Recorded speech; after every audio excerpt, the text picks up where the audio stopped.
Nous, les enfants de Thomas Gana Diouf, nous tenons à faire une petite présentation de la personne qui est Thomas Gana Diouf, de son parcours.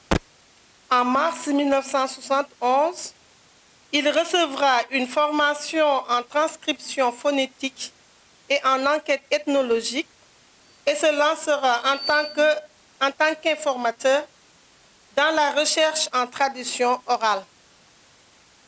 Une activité à laquelle il prendra bien vite goût.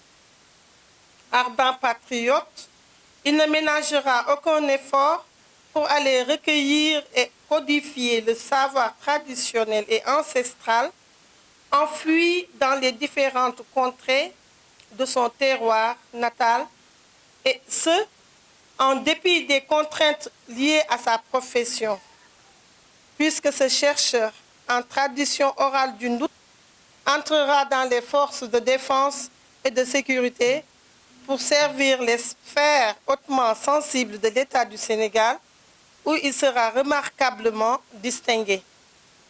Après avoir obtenu la médaille d'honneur de la police, il sera promu chevalier de l'Ordre national du Lion, puis élevé au grade d'officier.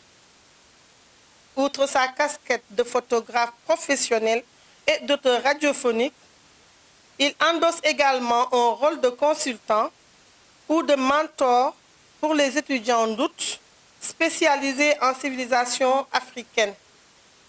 Il en a encadré plus d'une trentaine. Aujourd'hui, il y a plusieurs manuscrits en chantier sur la sociologie orale, ce qui le prédispose à la fixation des événements et des faits historiques. Ce capital d'expérience, il l'a mis au profit des seuls intérêts de son Ndout natal en général et de Morolan en particulier. Entre autres réalisations, 1971-1972, il recueille plusieurs contenus liés à la tradition orale, 500 proverbes ndouts, des contes, des énigmes et des humours, et devient ainsi le premier ndout à avoir écrit dans sa langue. En 1972, il est l'un des rédacteurs du journal Ngonel, bulletin de liaison de la jeunesse du Ndout, qui s'est arrêté à 4 numéros en raison de son admission à l'ENP le 2 mars 1973. En 1975, il collabore avec le Centre d'études des civilisations d'alors et les archives culturelles du ministère de la Culture, dont la production est versée à la direction du patrimoine culturel et historique. Il participera ainsi à la rédaction du 3e numéro de la revue Dembe Aktay. En 1976, il est invité au micro de Radio Sénégal par M. Louis Dienfaye à la fin de la première semaine culturelle de Morolan au mois d'août. En 1978, après un concours spécial de la faculté des sciences juridiques de l'Université de Dakar, il entrera en capacité en droit. Les contraintes professionnelles l'empêcheront malheureusement de continuer ses études juridiques.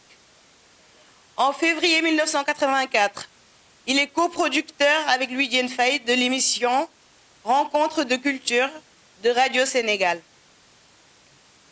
En 1984, il produit l'album lyrique de la cantatrice Ndout, Louise Ndambang, paix à son âme. Et en août de la même année, les semaines et journées culturelles organisées de main maître. Et en 1985, à Morolan, les activités couvertes par Radio Sénégal, les archives culturelles et le Centre d'études des civilisations. En 1990, il prononce le discours d'usage qui lui a été confié par Monseigneur Jacques Sarr à l'occasion du jumelage retour des 2 Morolans de France et du Sénégal. Discours illustré par une pièce de théâtre en 7 tableaux sur l'histoire du Ndout, dont le 3e relatif à la vision du vieux Biram, que le Ndout a connu avant l'arrivée des premiers explorateurs missionnaires, dans la 2e moitié du 19e siècle.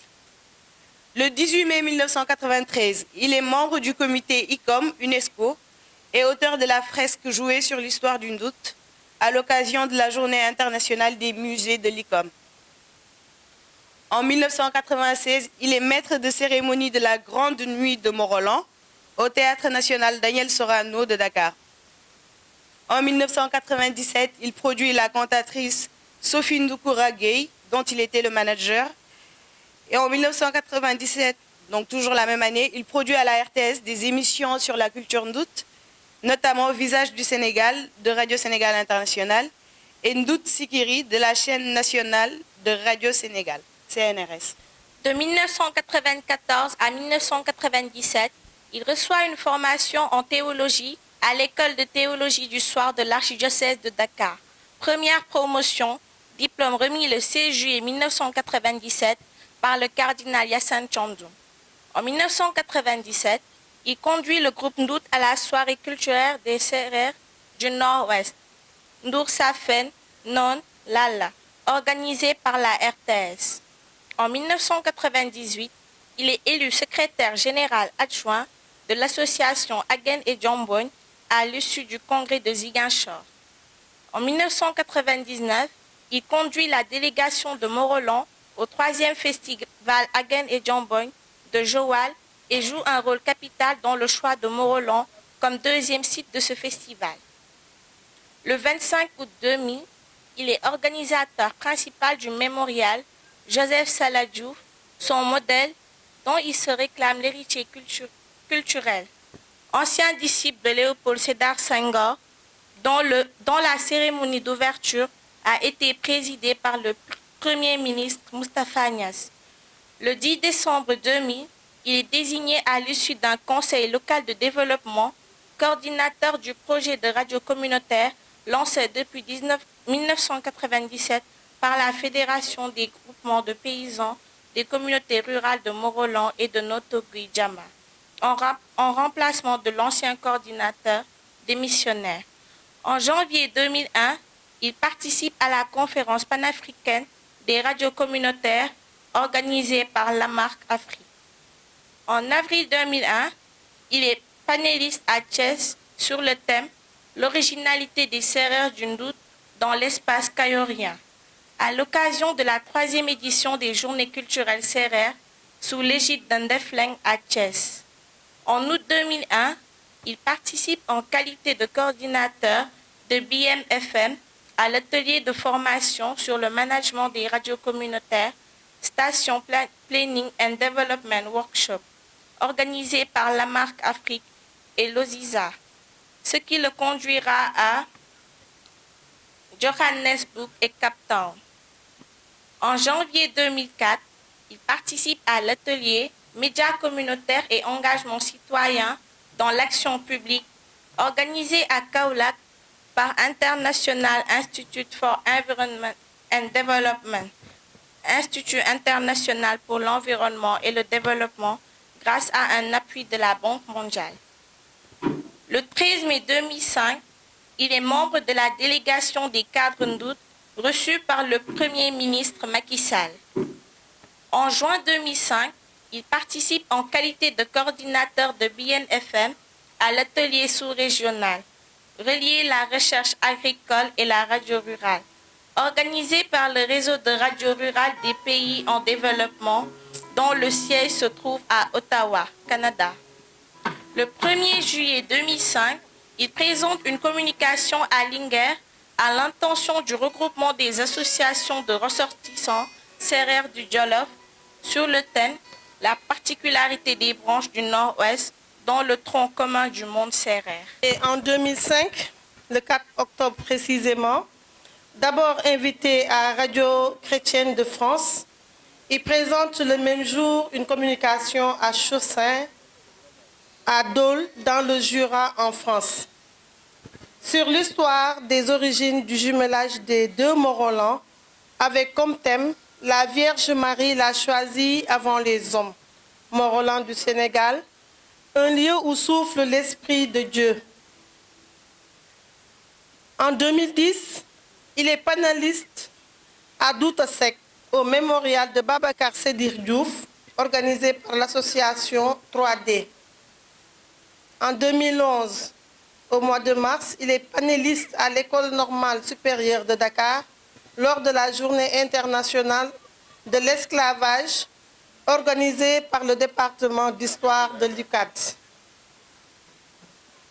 Le 29 et le 30 mars 2014, il participe au séminaire de planification et de programmation de l'histoire générale du Sénégal, des origines à nos jours, que présidait le professeur Iba Der Thiam, paix à son âme.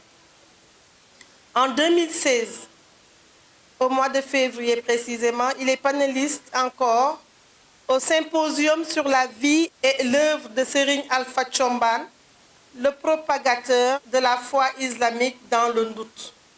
En 2017, il accompagne les doctorants du département d'histoire de l'UCAD dans le département de Tivaouane pour un voyage d'études de 48 heures au Léhar et au Morolan. En 2018, il est panéliste au deuxième séminaire de l'histoire générale du Sénégal, à la suite duquel il intègre son comité scientifique. La pérennisation de la culture ndoute reste et restera toujours un sacerdoce pour tonton Thomas Diouf, tonton Thomas Gana, Era Djei Diouf, Era Timboy Diouf, Era Bagueum Diouf, Era Mbayang Pouy, Era Kodou Faye, Era Yael Pouy. Merci pour votre aimable attention.